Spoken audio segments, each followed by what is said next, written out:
Et vous avez aussi souvent estimé que des textes internationaux pouvaient aussi être une entrave à la sécurité des Français. Je pense à la Cour européenne des droits de l'homme. Pendant longtemps, vous avez jugé que c'était une camisole qui empêchait l'action française. Est-ce qu'aujourd'hui, vous estimez qu'il faut sortir de cette Cour européenne, de la CEDH, ou pas, pour agir concrètement? Merci de me permettre d'évoquer ce sujet, parce que je vais vous répondre, hein. Je vous rassure tout de suite. Mais je viens vous dire aujourd'hui qu'on ne réglera pas le problème de l'insécurité dans notre pays si on ne règle pas le problème de l'immigration. Et je vous le dis très clairement et très simplement. On va en parler, Marine Le Pen. Mais et une des premières mesures pour pouvoir, encore une fois, avant même tout ce que je viens de vous dire, c'est de faire respecter les frontières françaises et de faire respecter le peuple français. Qu'est-ce que ça veut dire? Ça veut dire qu'il est inouï, inadmissible, et que sous ma présidence, eh bien, je réglerai ce problème, que des étrangers qui sont, y compris en situation légale dans notre pays, et a fortiori en situation illégale, puissent rester sur le territoire national alors même qu'ils ont commis des crimes et des délits.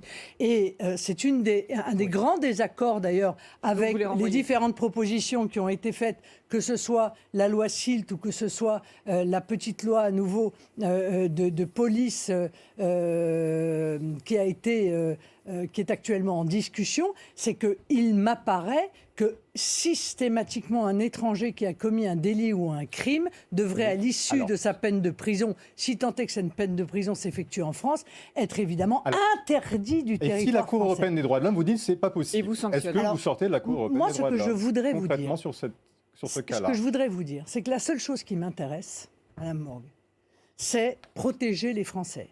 C'est mon objectif. Mon objectif n'est pas de rester à tout prix dans la Convention européenne des droits de l'homme ou de sortir à tout prix de la Convention européenne des droits de l'homme. Mais est-ce que vous jugez C'est encore de que c'est une mettre en camisole? place, c'est de mettre en place, c'est de faire voter des lois qui peuvent d'ailleurs être assorties de réserves d'interprétation afin que la Convention européenne des droits de l'homme en tienne compte. Ça existe, ça a été fait pour l'Espagne sur un autre sujet il y a quelques années. Et rappeler à la Cour européenne des droits de l'homme qu'elle ne peut pas indéfiniment, si vous voulez, sortir de son rôle et en émettant des jurisprudences qui vont à l'encontre de la volonté du peuple français.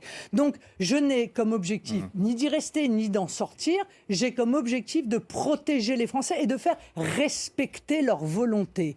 Si la Cour européenne des droits de l'homme cherche à m'empêcher de le faire, alors je réfléchirai effectivement, parce que je pense que la protection des Français doit être au-dessus de tout, et surtout leur volonté doit être au-dessus de tout.